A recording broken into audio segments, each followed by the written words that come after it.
Howdy, everybody. Bob Tallman for No Spin Rodeo. No politics, no BS, just hard-hitting news and rodeo commentary from two of the most trusted sources in our sport. Kendra Santos, Tommy Joe Lucia. Listen up. Here we go. Hello, everyone. Welcome to episode number 26 of No Spin Rodeo. Joined today, I'm Tommy Joe Lucia, joined by Ms. Kendra Santos and our producer, the guy behind the scenes, Greg Teagarden. Welcome to No Spin Rodeo, where we probably tell you something that you might not agree with, and sorry about that. Good afternoon. Kendra, you look fantastic, but you're moving your camera a lot. But you have on one of those giant plastic gold medallion things like they had at Kid Rock Rodeo. Oh, no, you don't. I thought I saw a medallion. Actually, this is a thank you necklace from my old calf rubber friend, Gordy Alderson, from when I wrote a story about him being bit and spur maker to the Cowboy Stars. Well, and I really like it. He made a brand for me. I thought it was really cool. Anyway. It is very cool. Good morning, everybody, or good afternoon, or whatever it is when you're listening to this. Thanks for downloading. Let's make the circle and see what's going on in everybody's lives. Greg, we'll start with you because you're usually the most boring. And I still am, because all I'm doing is packing all my stuff because I'm getting ready to make a big move here from house. I'm going from Florida to North Carolina. It was kind of a quick decision and very little time to make it happen. So I'm just going to keep on being boring. A guy like you doesn't typically do rash decisions like throwing everything in a U-Haul and leaving your sunshine state. And yeah. Well, okay. Well, when do you pack? I'm packing now. Yeah, I got to be packed before I leave for Santa Maria, because when I get back, we're getting the U-Haul and heading north. At least you live in a smaller. I mean, when you own a bigger place, like Kendra, can you imagine? I don't know about you, but I've moved 3 times and thrown away 25% of my crap every time, and I still. Like the amount of junk. I mean, my kids say I'm a hoarder, but I don't think I'm a hoarder. But I guess most hoarders don't think they're hoarders. You're talking to the girl who just lived in a horse trailer for a year because her house was gutted by a house flood. So the contents of my house has been in storage containers. So yes, you start chucking things. When you live in a house for 25 years, and then it was packed up really fast by strangers, and then you start looking back through it, and you're like, I don't need that. I don't need that. I don't need that. I don't need that. So take only what you need, Greg. Pack light. Oh, we make a run to the garbage every day. It's amazing. Yeah. And we've lived here for 5 years. It's a small condo, and I just can't believe the amount of stuff that we don't need and don't use, but still kept it stashed away in the closets. I just would like the one-line explanation for people who don't know, because I don't 100% know. Like you just mentioned Santa Maria, and you go to all these rodeos, a lot of rodeos every year, and I kind of sort of know what you do, but can you give us the one-line version? Because like at Corpus Christi, we ran into each other late after hours at the convenience store where everybody was getting midnight snacks. And when I asked around, I'd like to say hi to Greg. Where is he? And everybody's like, I don't know. He's up in the rafters somewhere. We don't ever see him. So could you just give us the one-liner about what you do so people know? So normally in most rodeos, I do the video production and the iMag for the screen and the Cowboy Channel. For Corpus, I was actually integrating the PBR scoring system to the building so they could display that on the big screens in the arena. You're a scoreboard and a tech guy. Yeah. Okay.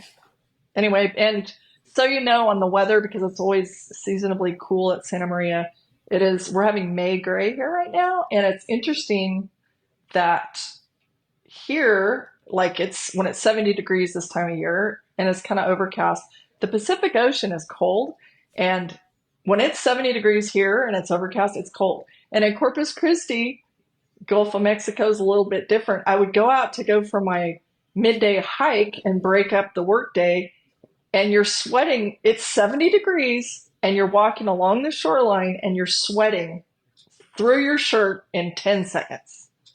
It's really different. Yeah, it Pack is your sweatshirt. completely different. Oh yeah.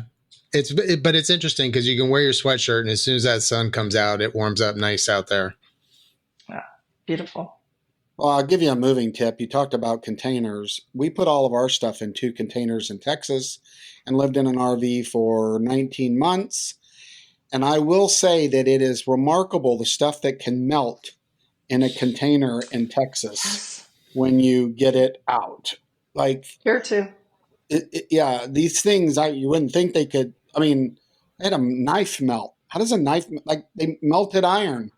So yeah, it gets pretty hot. Well, we better get into something that someone cares about. So let's Greg, what about we want to start the top. We always want to start the top of the shows with feedback because we want all of you listeners to know that we really want you to engage us. Call me a jerk, say you love Kendra, all that good fun stuff.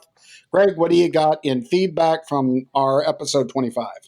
Well, you're lucky because we don't have any jerk messages for you today, but we do have one for Kendra. Kudos, Kendra, for bringing up the PSA testing. My husband was just recently diagnosed with prostate cancer. We credit early PSA testing for catching this right now. He's stage 1 and we're going to kick its butt. So good. Thank you, Kendra. Great. They also mentioned that they had a question regarding Lunatic from Hell. From their understanding, this happened at a rodeo ground, and they're asking, is there a on-call vet for rodeo stock? And they mentioned it's a big loss for both the Birch family and the rodeo world. I talked to people when that happened, and so I kind of know this. So my understanding, it was at a rodeo grounds, which was not having an event at the time. They were going from one rodeo to the next, if I understand correctly. And they did have, I think we hit on this, we touched on it last episode, but that they had a very difficult time because it was late after hours type thing, getting vets to come after hours for one, and for a wild bucking horse that didn't sound like much fun to work on at midnight for number 2. And so it was a really tough situation to get the attention. So PRCA rodeos, yes, do have on-call veterinarian, but when you're traveling and you're at a fairgrounds that's not being occupied at the time, of course, that's not the case. So they did everything they could. It's challenging because the amount of large animal vets that are out there has diminished so significantly. There's a lot of small animal vets, but we all in our culture and lifestyle need to help encourage the youth to look into veterinary medicine, specifically large animal, because there just is a shortage. There's a shortage of large animal vets, specifically equine vets, specifically women too. And I do hear that that's kind of coming around, like a couple of the girls that are Utah Cowgirl Collective, new crop. They want to be large animal women vets, and I think that's fantastic. So, as the daughter of a forever horse veterinarian, part of that phenomenon is because people like him were ranch raised, and it was an extension to go into veterinary medicine because he grew up, taking care of horses and cattle his whole life. And with the, ranch land being developed in a lot of cases, that's going a bit by the wayside. And the other thing is, I'll say from being on the advisory board at Cal Poly, the small animal, it used to be mostly men in veterinary medicine, and now you have the admissions at Cal Poly is extraordinary, like in animal science. It's the girls now who have a 4.8 GPA, but a lot of them, if not most of them, are going into small animals. So it is something we need more of. All right. Well, there's been a lot of hey, Tommy, let me just let everybody know that they can send their feedback. They can text us at 817-668-2395 or you email us at nospinfeedback@gmail.com. Come on, people. We love it. Bring it. I dare you to try to get under my skin. Okay. Well, there's been a lot in a little amount of time. Kendra, do you want to take us for a lead on some topics for today, and we'll run through the Sure. current events? I would lead with the fact that right before we got on this call, I had a call from an old friend leaving Patrick Gottsch's memorial service in Elkhorn, Nebraska. And the sudden, unexpected death of Patrick Gottsch at 70 is a huge piece of news in our industry right now. And for obvious reasons, but the Cowboy Channel and, he's also the founder of the American. Those two things, those are, the impact, the legacy. I don't know what the future holds, and, I will welcome you to tell me what you've heard or whatever you want to do there. But there's no denying the impact that he wasn't always popular with his decisions, but he was very strong-willed and did not take no for an answer. And rodeo on TV is a whole new world because of Patrick Gottsch. I agree completely. In reflection, because when I heard Saturday morning, probably just like everybody, you're just like, because Patrick had given a presentation at the ARC convention, and he had mentioned his health, but I don't think it was anything prevalent that anybody thought was like immediate. But I had meetings with Patrick, and Patrick was, for me, he was somewhere in between the most loving grandpa I've ever seen and a crazy businessman. And he could switch that persona so quickly from house shoes and a bathrobe to, armor and a saber, and very determined. And so you never really knew, you didn't know what to expect, which is not a bad thing. But as I reflected on it, his passion started for rural America, and he did things for the farmer in rural America that people said was stupid and crazy. And I'll be honest, the first time when I heard about the Cowboy Channel and they were going to do this and that, I was like, well, good luck, but that won't last long. And I was 100% wrong. And he invested a lot of money, a lot of money in making the Cowboy Channel what it is. He's had a good staff around him, and the popularity of rodeos on 24/7 surprised me, and ended up being a very lucrative platform for him. I mean, he invested a lot of money, but he created an asset that is worth 5 times more than I would have, or 10 times, probably 15 times more than I would have ever predicted it, and is in demand. And so hats off to a guy that I think he loved the cowboy, and I think he loved the sport. I do. And he loved the farmer. And our industry owes him a bronze, right? He's the real deal. Appreciate what he's done. Now, it's going to be interesting because we've all heard, and we'll find out what you've heard, Kendra, but I've been in and out of conversations and or meetings about the purchase of the Cowboy Channel by other entities. And, they have a long-standing contract with the PRCA. And the key to that, really, one of the big keys to that originally is the broadcast rights of the NFR. And that's understandable. And the first offer that I heard that Patrick got for the Cowboy Channel, I fell out of my chair. I'm like, oh my goodness, that's a lot of money. And he declined it. Is And it inappropriate to say what it was? Would that be inappropriate? Or well, I need to look back, but I think in the neighborhood of 45 to 60 million in the first run. Okay. Now, I may not be privy to all the offers. Okay. I'm just the ones that I heard about. And that's significantly more today. And because of the demand to get a hold of this product. which is good. Hats off to Patrick. Now, here's the thing. Patrick truly loved, because you could see it. Have either one of you guys ever seen Patrick walking around the NFR? I mean, like I think he was joyful, right? That, all these people would come up and talk to him about, thank you for bringing rodeo to my TV 24 hours a day. And I think he loved that. And I think it had become a part of his identity, which it does with all of us. So selling that, even though it might have been a really smart business decision, there's probably some personal in there, right? Because it's mine, it's my baby. I took the risk.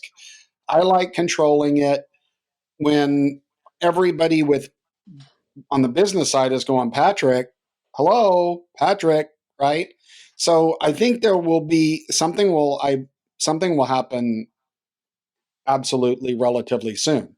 Here's what's interesting to me is that I had pretty good sources that said that the Cowboy Channel deal was close to selling prior to Patrick's passing, but with significantly other purchasers based on who Patrick wanted it to go to. Okay? Because, if I'm going to give my baby to somebody, I want it to be someone that I like. Well, that's all changed now, probably. I assume, I have zero proof of this, but I assume now it's going to be about the dollar signs, right?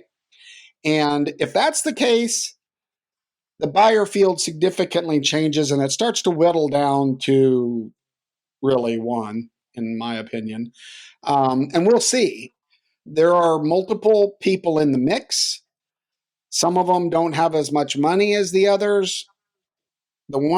I'll be honest, the people that I've heard in the mix, the one that doesn't have quite as much maybe capital to spend on it, like might not be the number one bidder, would actually be the very best for the network. Are you purposely not going to name names?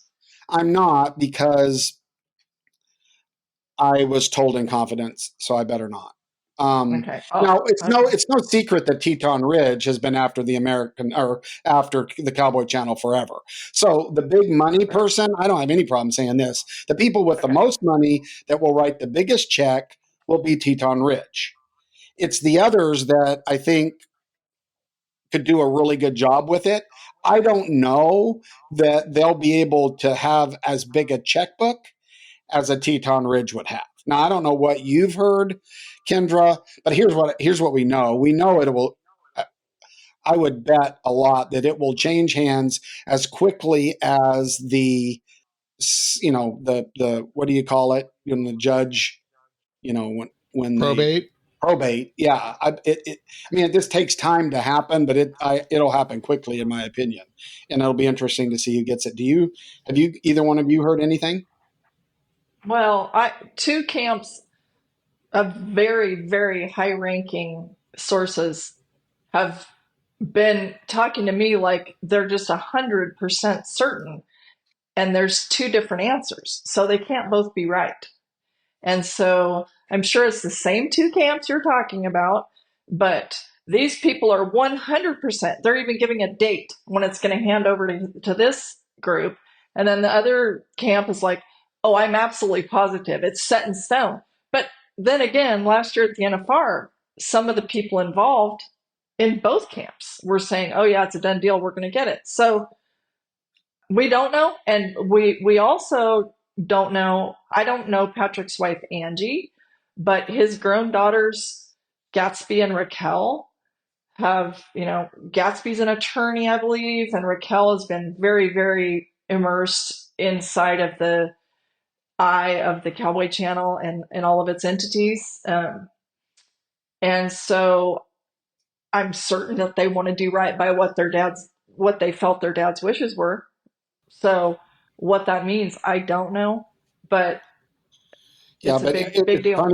It's funny when these things happen, family upon family upon family. Boy, people and situations change during that probate, right? It's almost sad in some cases. I'm not saying that that'll be the case here, but I've seen it even in my family, right? I've seen, it's like I tell my boys, I figure it out for yourselves. don't plan on anything because I've never made anything. So we'll see. I think we're probably talking about the same two groups. I have no problem saying Teton. You know, if I had to guess now, I would guess Teton gets it. Then again, I think myself and the rest of the industry still hasn't figured out what Teton Ridge is about, right? So it's very hard to figure out if that's a good thing or a bad thing. I mean, they do first class events and first class broadcast, and they spend a lot of money, and the Americans cool, and a lot of and good people work there. It's just they've been in the game, spent a lot of money, and they don't feel like one of us yet. I'll put it that way. Yeah, I think we can move past this subject, but I just think, the bottom line is thank you, Patrick, because not like he was a close personal friend of mine, but there's just what he did is monumental for, in the history, in the timeline of our whole history of our sport. It's a big deal. And as like a rodeo mom, to get, the other night when I'm working like a crazy person on a deadline and I get to, flip over and watch my kid rope a steer at Reading. I mean, it's just how cool, So thank you Yep. to him, I think, is my big message. Super grateful for what he's done for our sport. Super grateful for his passion. Absolutely. Yeah. Yeah. All right. Okay. Well, so I this just rolls really easily to me into, Greg and I both did just, spent a couple weeks ago at Rodeo Corpus Christi. And then that led straight into, the PBR World Finals and Kid Rock's Rock and Rodeo, which the top two in each event at Rodeo Corpus Christi were on the WCRA's free riders team at the Kid Rock's Rock and Rodeo. And there were new things, old things, as you pointed out last time we got together, the gold medals aren't really new, but those things were freaking huge. What I saw, I have heard so many different things about that. The players, the Cowboys and Cowgirls, mostly seem to have high praise just for if nothing else, the potential of it. I think did we hear 5.5 hour production, and then plus Kid Rock at the end or something like that? Is that what you heard? I wasn't there. I was invited. I went, got there at 7:30, and I left at 12:10 a.m. or 12:05 a.m. and the rodeo wasn't over. Oh wow. Yeah. So okay. I haven't been able to find the time. There's two things I know about the telecast so far. The CBS Sports one hasn't shown yet, but what I have it set. My TV is set to record every PBR event. Well, that recorded as a PBR event, and so I know for whatever reason, my TV, DirecTV, whatever, even when I do the ad extension, cut it off at like 3 or 3.5 hours. So I know the whole thing's not there. But I'm dying to ask you what it was like in person, because when I've so far taken the time to watch about 20 minutes of it, which was with the first part of the barrel race and the first part of the bareback riding. And it was pretty tricky when they did the view where you could see like both barrel racers going at the same time, which is part of what's so cool and unique about the situation. It was so smoky in there, and the cameras had to be so far back to get two barrel racers at the same time that it made it really difficult to watch because they looked like ants across the screen.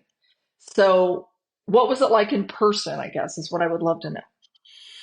Well, I really, when we talked about, I figured we were going to talk about this. And so I am kind of in a conundrum because I don't want to sound overcritical. I want to sound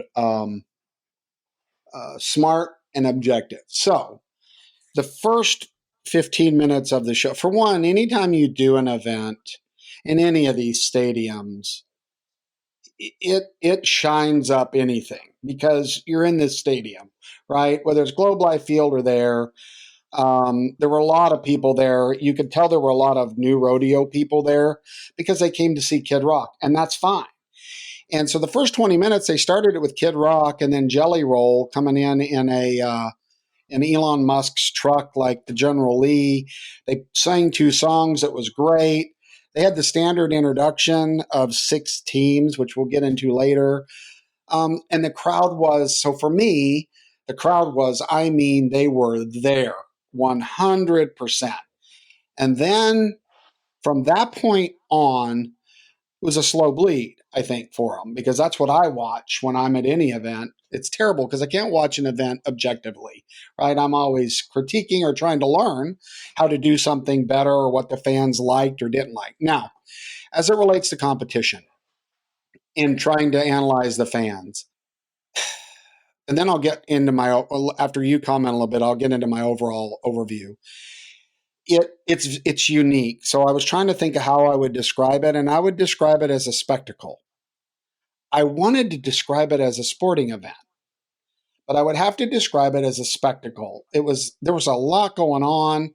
So the 2 barrel racers coming in. Well, the first one's out. The clock lights, which was kind of cool. It would turn blue for 20 seconds. So you had 20 seconds of blue, then 2 reds and a green, and the girls would run at the green light.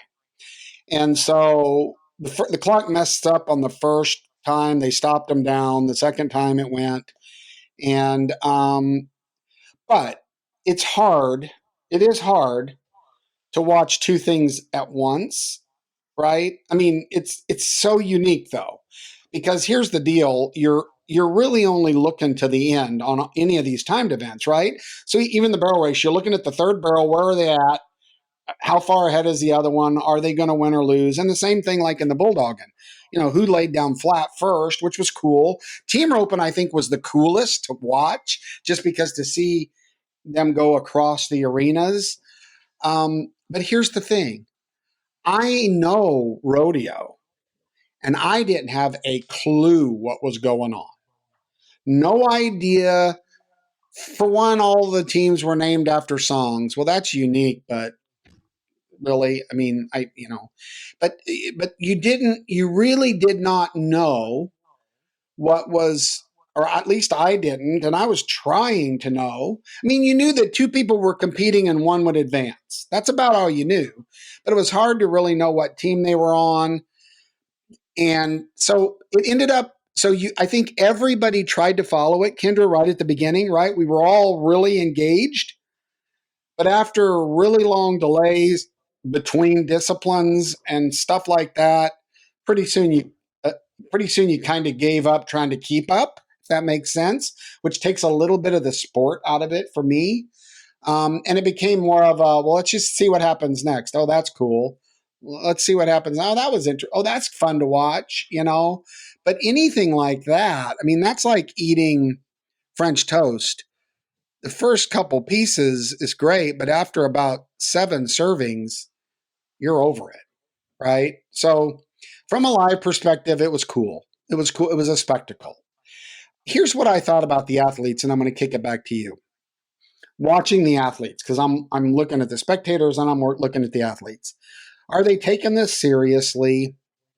Of course they are in some level, because there's real money on the line, right? Everybody wants to win real money.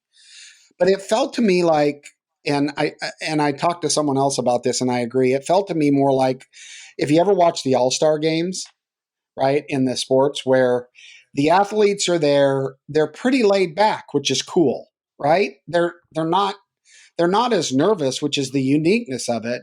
They're pretty laid back. The real competitors, that are just never quit, they're competing. So it felt like that. It felt like they were having fun, right? And competing at the same time. So I thought that was good, but it didn't feel like it didn't feel like, I don't know how to say this. It didn't feel like hard-nosed competition, right? I mean, little things like green light, go. Well, now on the timed events, like, this because you're boys, there's so many people prepping calves. If you remember 30 years ago, they would run a calf in the chute. Greg, you wouldn't know this, but when I was a kid, they'd run a calf or a bulldog and steer in the chute, and hardly anybody touched them. Remember that, Kendra? Like, it was just, this is what we do, and they go out now. It's very important who's pushing and who's got them looking. And I noticed on a couple of those animals, if the animal happened to looked down, Kendra, or something right about the green light. It was what it was. Then I realized that their times didn't start. They couldn't start till the steer. So the green light really didn't matter on them, right? Because they went when the steer went. And so it's just all of that stuff that kind of made it, you kind of gave up on trying to, because I really wanted it to be team sport, right? Because I'm a sports guy. And that part didn't feel like that. Now, did you hear anything from, like, I think the Cowboys and Cowgirls had fun, but I'll give you an example. RJ or Lanningham's ride, like, he's not supposed to advance. Like anybody that watches bareback riding, right? He's not the guy that's supposed to advance, in my opinion. Now, everybody's an armchair quarterback, but in my opinion, he doesn't advance out of that round. So it's just little things like that were harder for me.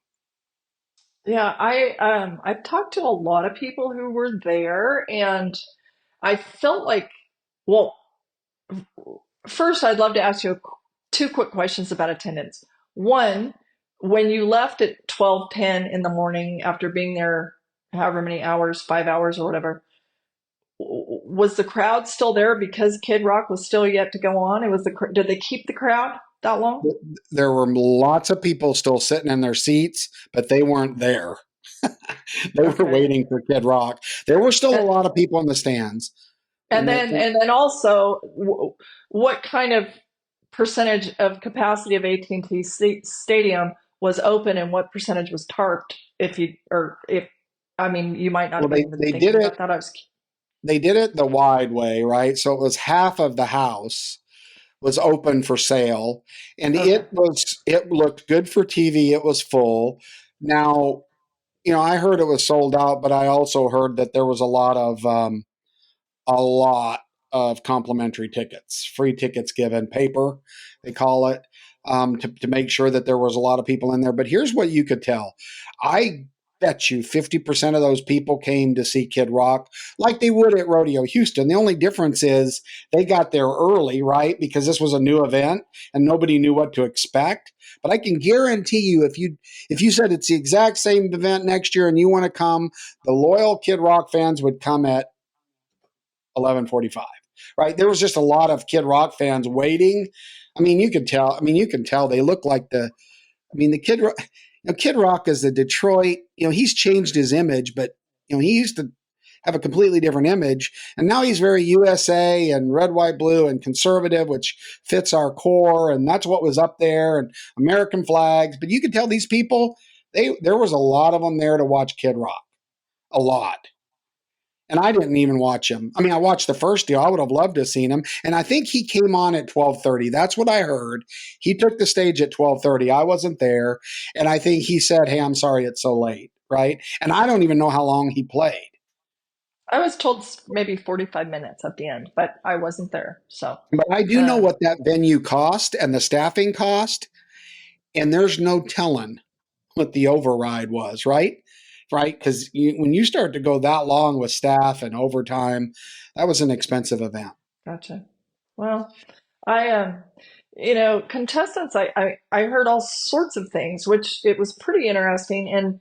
And to me, okay, the WCRA's free riders ended up winning it, which was kind of fun, having just spent a week with these people. And I think by all accounts, they would have been considered, the underdogs going in or whatever. But I will say there were a couple of interesting things. Trevor called to visit when he was driving to the Cowboy Channel the other day to do a tribute to Patrick, like the first day that they did a tribute. It must have been Monday or whatever. And just visiting with him, I'm like, so how was it? And his team, which was his team of calf ropers, which is Tuff Cooper and Corey Solomon, they won the gold medal in the calf roping. He did mention that they roped Wagyu cross calves, which I've never heard anybody say that before. And that I think if I heard him right, what does that mean? It sounded like maybe they were a little wild. I could swear he said that a really good run there was like 11. And again, I can't look it up because there's nowhere to look it up. I don't know how that could be because they went narrow side. That was the other thing. The timed event shoots. Now, I don't know the exact distance, Kendra, but I bet you it was 100. Well, I don't want to lie here. It wasn't any more than 110 to 20 feet from the fence, the Sure. wide part of the Yeah. fence, to the boxes. So everything was turning, right? Everything was turning. You better get a rope on it quick, because if it got out there 15 feet, all it saw was a crowd.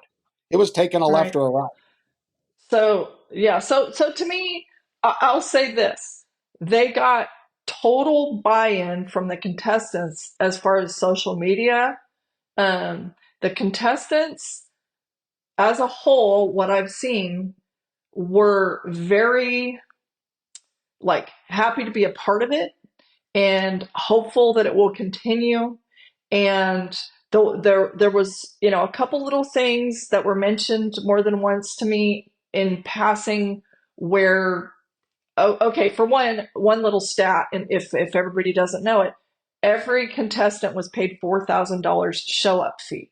So everybody there got $4,000 before it started. Okay, and then the members of the winning team got 27,000 and something each, and the coaches too, I believe. So okay, so there's that. But so there was a couple little interesting twists to Team Rodeo. So people who won their event, won the gold medal in their event, they got zero additional. So if your team didn't win, you got, and like some of them said, hey, that was the rules going in.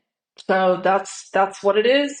And you had said something recently that I hadn't thought of, which I get now that you said it, about like PBR teams. Okay, all of a sudden a 68-point ride in the bull riding or whatever means something, right? So you really have this pulling for your team. Interesting twist on the Kid Rock rodeo that there was no bull riding. That is, I wondered how many people were surprised about that. Bunch. You A bunch. okay? Well, and I mean, the basics was, well, it was during the PBR finals, so we weren't going to have it because our guys didn't. Is that why? I mean, That's what I assume. That bull riding pot is thin, and maybe he didn't want to compete with the bull riding crowd. okay. Oh, it does.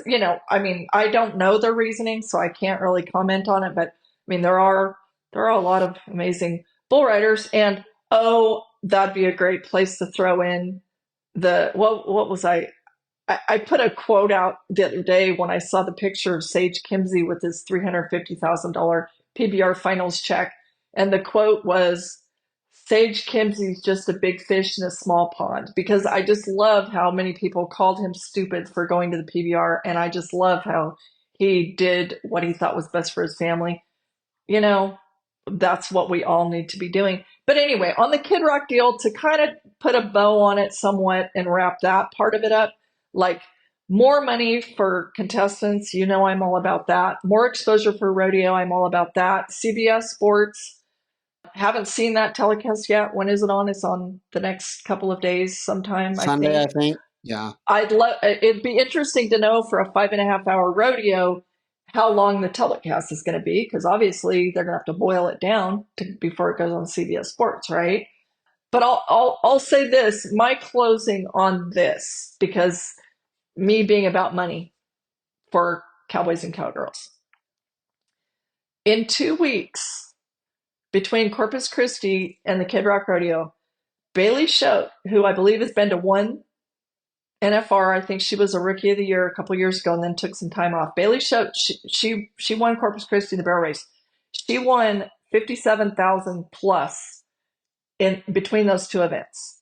There's this kid that I met at Corpus Christi who won Corpus Christi in the calf roping, Jarvis Demery. He won over 52,000 between those two events. Like, that's so many zeros onto the biggest check of his career. I can't even say. Anyway, it was fun meeting him. Side note on him is that I met him and did a story about him at Corpus Christi. And then he was there with Bulldogger Tori Johnson and Glenn Jackson, who roped calves at Corpus Christi. He's 43 years old and was hazing for Tori Johnson. But I will say, as a follow-up on Tori Johnson took a wreck that was so bad it could have easily killed him at Corpus Christi on the last night, Saturday night, going full throttle, gets to the back end, there's nowhere to go. He collides at extremely high speed with the bucking chutes and lays there motionless, and it was absolutely awful. Fractured skull. He tried to get home after a few days in the ICU at Corpus Christi, and he was leaking spinal fluid, and so was checked in Oklahoma City at the hospital. He's still in the ICU, but things are looking up, and it looks like he's going to get to go home soon. So thankful for that. Back to people making money in 2 weeks' time over these two events. Bailey Shope, 57,000 plus. Jarvis Demery, 52,000 plus. This kid, Mackenzie Mays, who was the hero barrel racer at the Kid Rock Rodeo, 48,000 plus. Kylie Walls, who was last year's high school rodeo champion breakaway roper, won almost 48 grand. And Luke Brown and Jade Corkill, 48 grand between those two rodeos. I heard Jade say that that was the coolest rodeo he's ever been a part of. I talked to Jade after the rodeo at Corpus Christi. He's home. He's not rodeoing right now. And he put in for the draft for the Kid Rock Rodeo and was passed over. And it kind of hurt his feelings.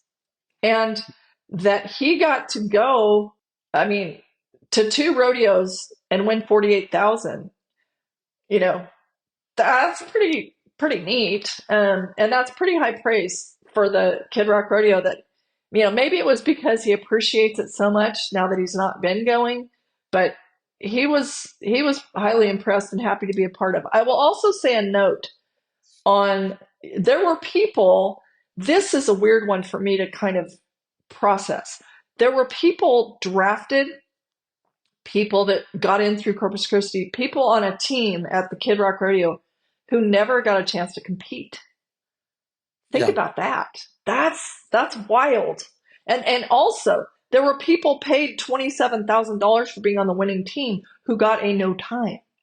When the gold medal person in an individual event got no money, nothing. So, there are some twists, and I'm sure they've been back to the drawing board day and night since, putting tweaks on it for next time if they're going to go ahead. But I did overall hear that the timed events stole the show. Does that seem fair? Oh, absolutely. Absolutely. Okay. Absolutely. Yeah. And, Interesting. so a couple things on it. First, I'm with you. The money is fantastic. The opportunity and the exposure, fantastic. Gold medals on that. However, that money doesn't continue to get paid out, and everything doesn't continue if you don't put forth a product that is sustainable, right? It has to be a sustainable product for that prize money. People will invest in something once or twice, but I'm always worried about the once or twice and gone, right? Because what we need is sustainability in the deal, and I love it. So little things for me on this that I think might have made it better. What I love about PBR teams bull riding is what you mentioned earlier, is that the scores add up, right? And the team with the most points of all their bull riders on the bulls advanced. That makes sense to me, and that's what I don't like. I did not like heads up competition. Winner move forward. Now, you normally hear me say I like progressive, right? I do. I think that's sport. But what I think would have been much cooler, and nobody asked my opinion, but I'll give it, is if you just had two teams. One team in this arena, one team in this arena. And let's say two bareback riders for each team, add the points up. And add the points up all the way through, figure out a way that in the timed events, the lowest, the placings gave you points to where the fans could look and go, team X is ahead, right? And the risk you run in that is the same risk that sports run in, that it's a blowout. But that's real sports. Like, that's a risk you take when you say, who's the best? And we're not going to hide anything. Winner wins, right? And so I just think that combining the scores much easier to follow for the fans, would have been better. Of course, it was a long rodeo, but again, the American was a long rodeo, and the Americans lasted. I mean, yeah, it was way long and took way too long, and all of that. That's the least thing. I mean, yeah, I didn't like a long rodeo, but what I was more, is it an engaging product that will keep people coming, or is it just a cool spectacle? And what happens with spectacles is people will come see it live once, but then they'll opt to watch it at home probably the second time, right? And so, or more likely than not. So those are the kind of critical things that I have. I thought it was cool. I thought it was very cool. And it'll be interesting to see if they can keep it. I think the Winston Pro Tour was better team concept, frankly.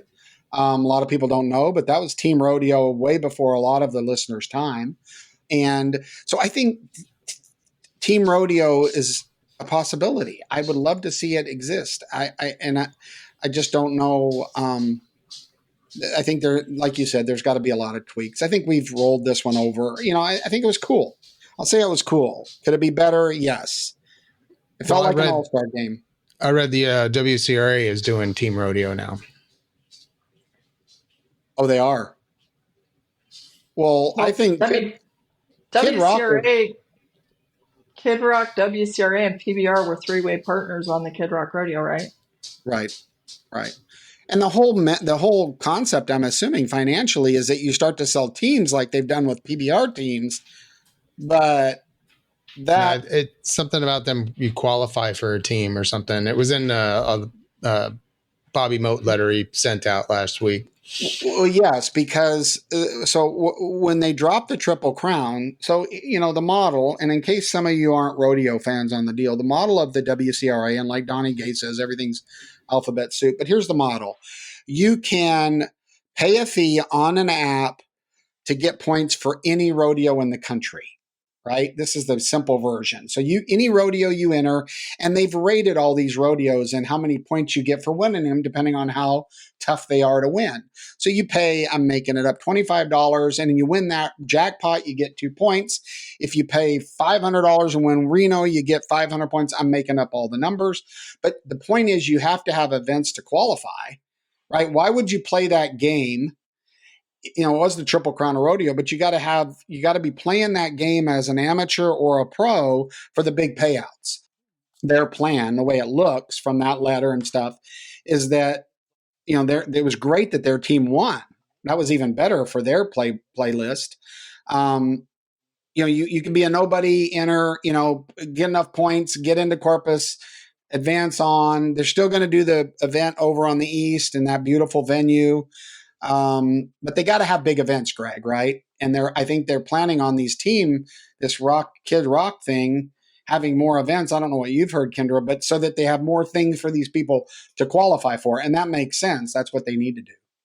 Yeah. Before we move past the whole subject of AT&T Stadium, the fact that rookie Brazilian bull rider Cassio Diaz, who got hurt a week or so ago, he came through and won the world championship. And the fact that they give a $1 million bonus to their world champion is about as badass as it gets. As far as I know, nothing has changed. It's still paid out over 10 years, which probably for tax wise and Cowboys wise is a wonderful model. But $1 million, 10 years, 100 grand a year.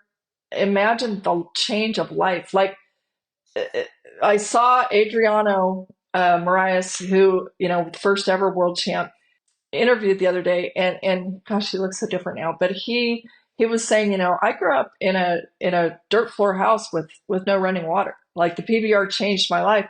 Well, it just changed Cassio Diaz's life too, and that is so awesome. It is, and I remember I was a part of the first $1 million bonus, or award with Randy and those guys. And the PBR's done, taking nothing away from anybody, right? And Donnie Gay made a good point, and I'll kind of cap this all off with, we have a good product. We have to be careful. And I think I mentioned this in a podcast earlier about Dad changing his axe. We just have to be careful because we have a good product. We need to refine it.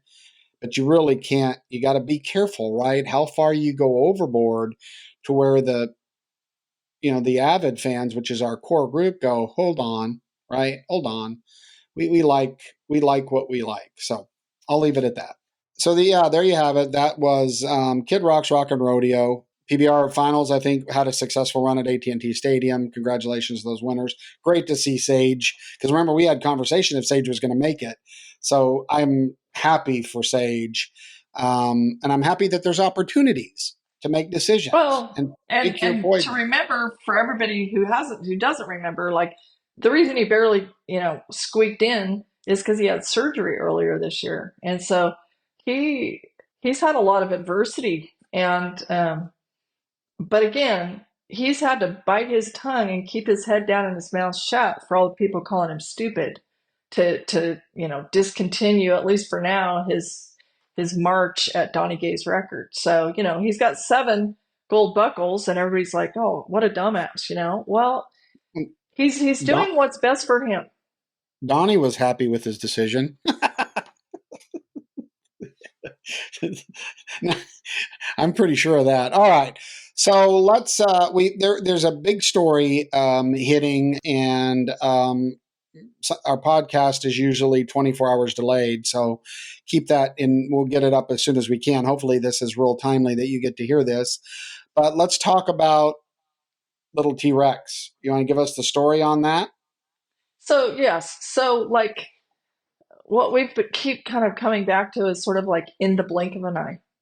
So a couple days ago, I believe Spencer Wright, who won the world champion bronc rider in 14, I think he was at Cloverdale, if I'm not mistaken. But anyway, his wife Callie was home with the kids, and they have their little girl and their little boy Levi, who's 3, and a baby. And my understanding, she just, in the blink of an eye, right? She goes in to check the baby. Well, little Levi's out there on his toy tractor that he loves to play on, and there's a creek nearby, and you know we all do these things every day, right? They ride across the creek on like their Ranger, right? And he has seen this. Well, as the story goes, apparently he was going to try to cross this creek, little cowboy Levi, on his tractor, and the creek, the snowmelt, whatever, was running a little faster than usual, and it swept him downstream.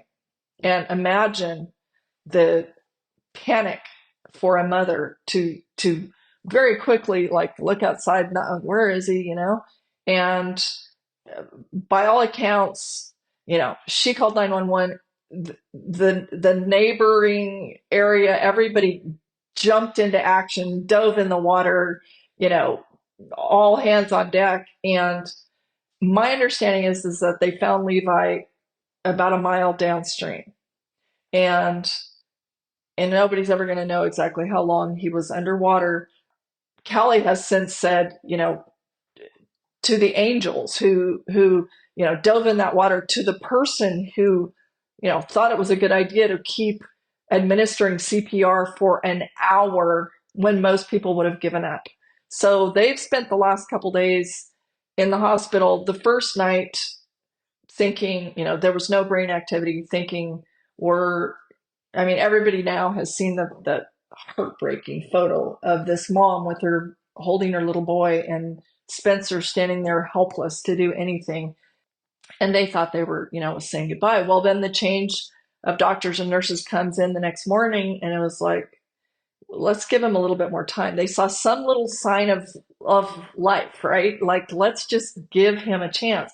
Meanwhile, I've never seen the rodeo community rally like by the thousands, if not millions of people. Just, this little kid has stolen everyone's heart. And so last night, and here we are, it's Friday, May 24th. Well, last night, Callie puts up, Levi woke up.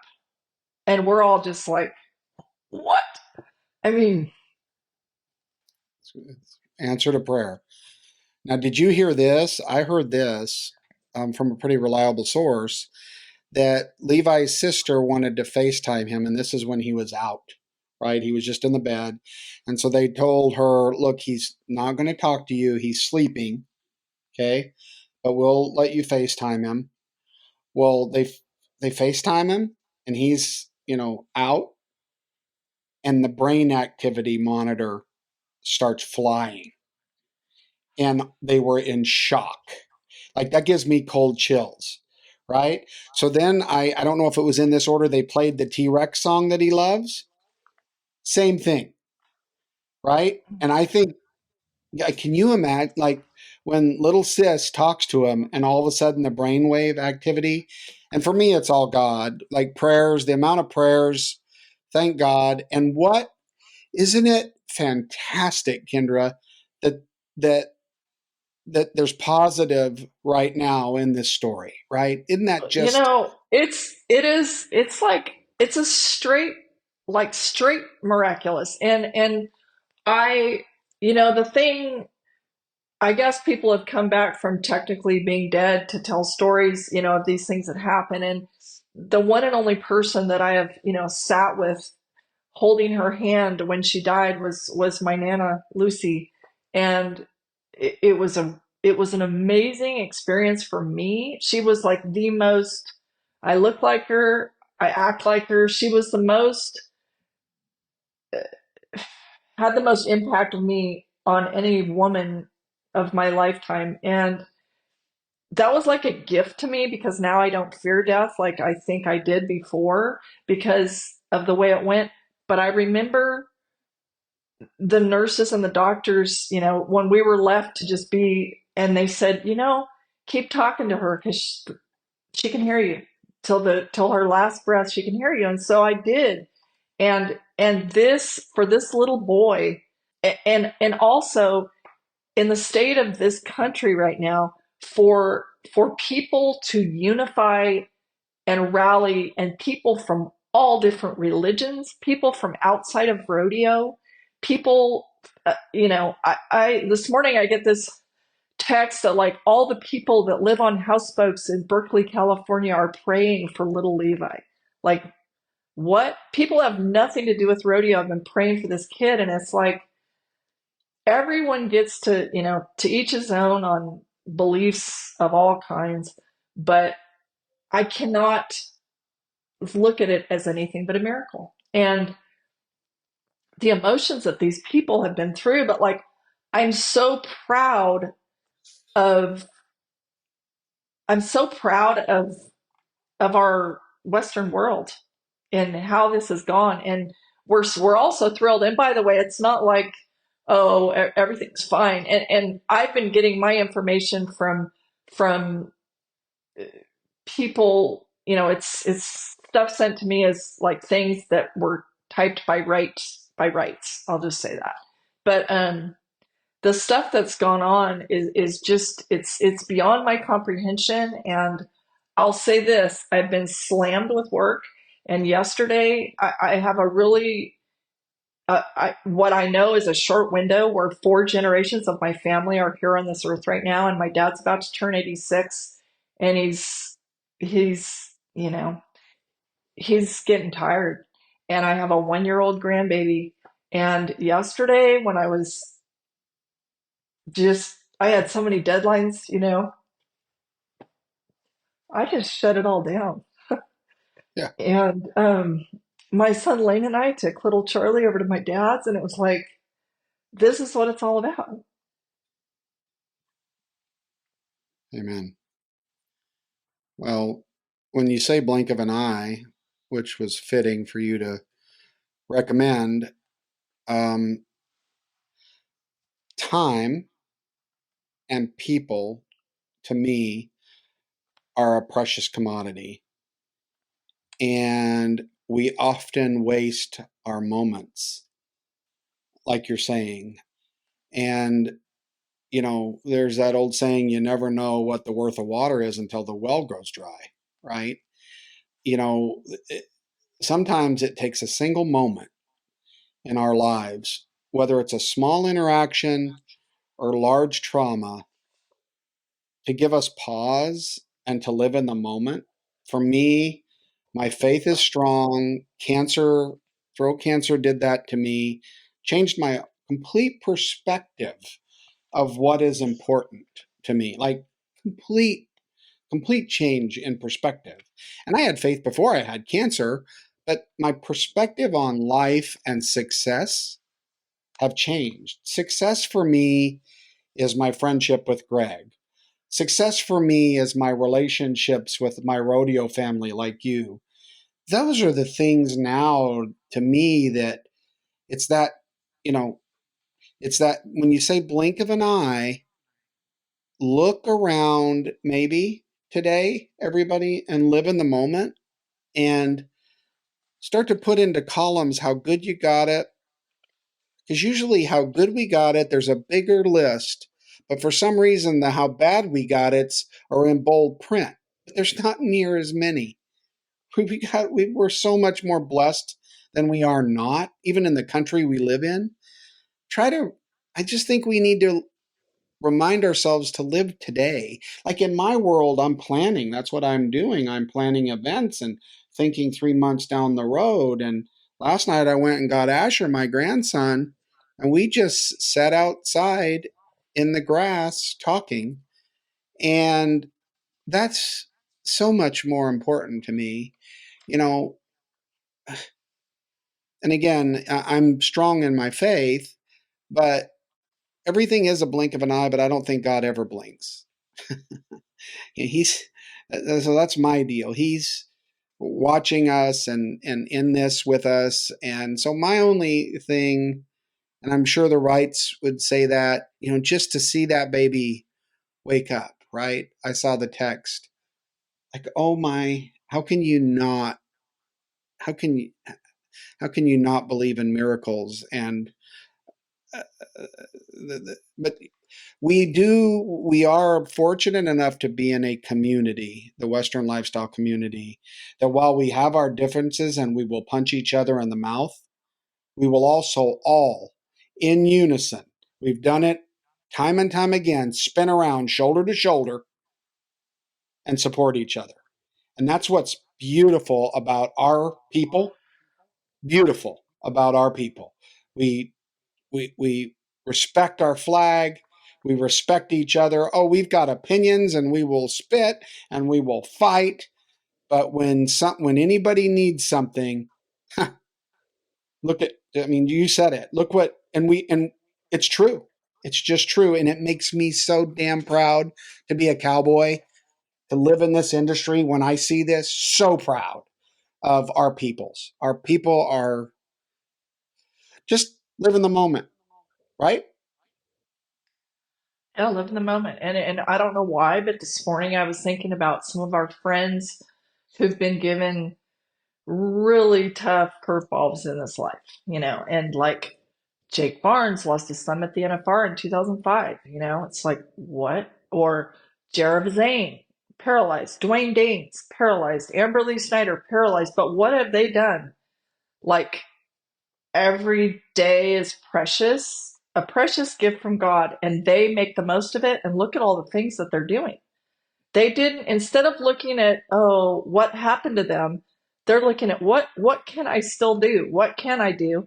And it's so inspiring, because if we would count our blessings instead of, pining on the one thing that went wrong, how about being grateful, for what we do have? And I mean, the Wrights, they're the first to say Levi's not out of the woods yet. They I believe had to sedate him because there's a lot going on all at one time.